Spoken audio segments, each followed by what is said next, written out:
মারতো না।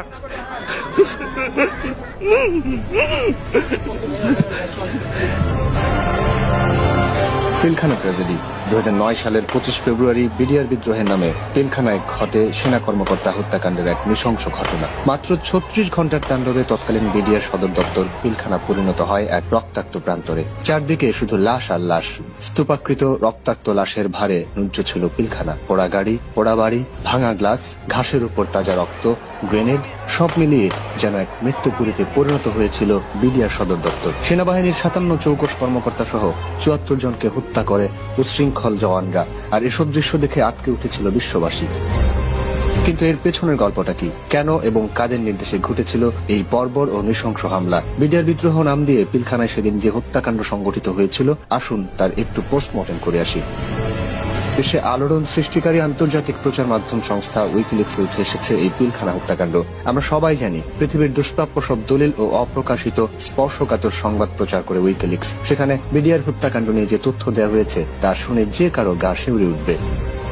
কি বলছে উইকিলিক্স? উইকিলিক্স দাবি করেছে সরকার পতনের লক্ষ্যে 2009 সালের 25 ফেব্রুয়ারি সময়টিকে বেছে নেওয়া হয়, যা ছিল শেখ হাসিনার নতুন সরকারের ক্ষমতা গ্রহণের পর সম্পূর্ণ নাজুক সময়। উইকিলিক্সের বাংলাদেশ অংশের একটি উপধারার শিরোনাম করা হয় বাংলাদেশ পিলখানা সিক্রেট। এই উপধারাতে দাবি করা হয় পরিকল্পনা অনুযায়ী বিডিআর সৈনিকদের দাবি দেওয়ার আড়ালে মূল প্ল্যানটি বাস্তবায়নের জন্য মোট 60 কোটি রুপি বরাদ্দ করে পাকিস্তান। এর মধ্যে পিলখানায় 15 থেকে 17 কোটি টাকা বিলি করা হয়, যাতে প্রতিটি অফিসারের মাথার বদলে 4 লক্ষ টাকা ইনাম নির্ধারণ করা হয়। 1921 ফেব্রুয়ারি পাকিস্তানের গোয়েন্দা সংস্থার বাছাই করা 15 জন শুটারকে বাংলাদেশে প্রবেশ করানো হয় মায়ানমার সীমান্ত দিয়ে। উইকিলিক্সের নথিতে আরো উল্লেখ করা হয় তারেক জিয়ার সঙ্গে পাকিস্তানি গোয়েন্দা সংস্থা আইএসআই এর প্রায় 200-র বেশি ইমেইল আদান প্রদানের রেকর্ড বিশ্লেষণে এসব তথ্য প্রকাশ করেছে তারা।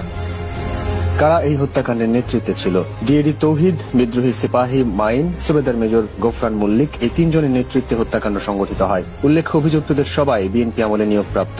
অপরদিকে টাঙ্গাইল থেকে গ্রেপ্তার হওয়া 22 জন বিডিআর সদস্য বিএনপির উপমন্ত্রী আব্দুস সালাম পিন্টু সুপারিশে চাকরি পেয়েছিল।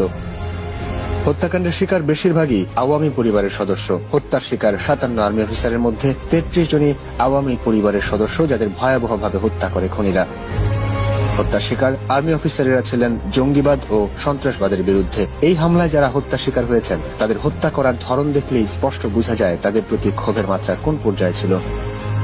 প্রথমেই কর্নেল গুলজারের দিকে দৃষ্টি দিতে চাই। কর্নেল গুলজার শহীদ মুক্তিযোদ্ধার সন্তান ছিলেন। কর্নেল গুলজার তৎকালীন প্রধানমন্ত্রী বেগম খালেদা জিয়া ও নিজামীরা যখন জেএমবি ও জঙ্গিদের অস্তিত্বের কথা অস্বীকার করেছিল এবং বাংলা ভাই মিডিয়ার সৃষ্টি বলে মন্তব্য করেছিলেন, তখন শহীদ মুক্তিযোদ্ধার সন্তান কর্নেল গুলজার, মুফতি হান্নান, বাংলা ভাই শাহ রহমান, আতাউর রহমান সানি সহ শীর্ষ জঙ্গি গ্রেপ্তার করে তাদের মুখে চপটাঘাত করেছিল। অপরদিকে শেখ হাসিনা ও জঙ্গিবাদের বিরুদ্ধে জিরো টলারেন্স নীতির পক্ষে ছিলেন। তাই কর্নেল গুলজারের এই ঘটনাগুলোর পর দ্রুতই পরিস্থিতির পরিবর্তন হয় এবং খালেদা জিয়া সরকার তাকে সরিয়ে অন্য বিভাগে নিয়ে যায়। আর এই ক্ষোভেই কিনা কর্নেল গুলজারের লাশ চেনার পর্যন্ত উপায় রাখা হয়নি। তার 2টি চোখ উপড়ে ফেলা হয়, মেরুদণ্ড ভেঙে দেয়া হয়। 2008 সালের সুষ্ঠু নির্বাচনে যারা গুরু দায়িত্ব পালন করেছেন তাদেরকেই বাছাই করে হত্যা করা হয়। কর্নেল গুলজার সহ নিহতদের মধ্যে যারা 2008-এর সুষ্ঠু নির্বাচন অনুষ্ঠানে নিষ্ঠার সঙ্গে দায়িত্ব পালন করেছেন তাদের মধ্যে কর্নেল এলাহি, কর্নেল মোয়াজ্জেম, দেশের প্রথম para commando colonel Emdad, colonel Insat, colonel Lutfur Rahman, colonel Nakibur Rahman, colonel Shawkat Imam, lieutenant colonel Shamsul Azam, major Kazi Ashraf Hossain, major Mahmud Hasan ছিলেন অন্যতম, যাদের হত্যা করে বিডিআর জওয়ানরা। অর্থাৎ সুষ্ঠু নির্বাচনের মাধ্যমে আওয়ামী লীগের জয়লাভই ছিল এর প্রধান কারণ। এছাড়াও এই নৃশংস হত্যাকাণ্ডের শিকার হন হুসাইন মোহাম্মদ এরশাদের ভাগ্নে নূর মোহাম্মদের জামাতাকে হত্যা করা হয়। তৎকালীন আইজিপি ও বর্তমান সংসদ সদস্য নূর মোহাম্মদ, তার মেয়ের জামাতা ছিলেন ক্যাপ্টেন মাজহারুল হায়দার। পারিবারিকভাবে যারা আওয়ামী রাজনীতির সঙ্গে জড়িত ছিল তাকেও হত্যা করে সন্ত্রাসীরা। বিডিআর বিদ্রোহের সময় কোথায় ছিলেন খালেদা জিয়া? উইকিলিক্স দাবি করেছে পরিকল্পনা ব্যর্থ হলে খালেদা জিয়ার জীবন বিপন্ন হওয়ার আশঙ্কায় তাকে নিরাপদে থাকার জন্য বিদ্রোহ শুরু হবার 2 ঘন্টা আগেই খালেদা জিয়াকে ক্যান্টনমেন্টের বাড়ি থেকে সরে যাওয়ার নির্দেশ দেয় তারেক। সকালবেলা খালেদা জিয়া ক্যান্টনমেন্টের বাসা ছেড়ে প্রথমে পাকিস্তান হাইকমিশনে যায় এবং পরে নিরাপদ স্থানে আশ্রয় নেয়।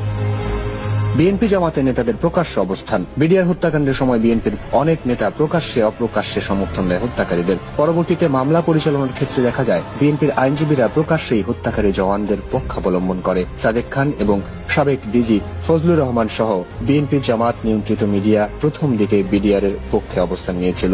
সাকা চৌধুরী শহীদ আর্মি অফিসারদের মৃত্যু প্রসঙ্গে কিছু প্রাণী মারা গেছে বলে বিদ্রুপ করে। আন্তর্জাতিক গণমাধ্যমে ও পাকিস্তানি গোয়েন্দা সংস্থা আইএসআই এবং সালাউদ্দিন কাদের চৌধুরীর সম্পৃক্ততার মাধ্যমে এই হত্যাকাণ্ড ঘটেছে বলে খবর আসে। হত্যাকারীদের পক্ষে মামলা লড়ছেন কারা?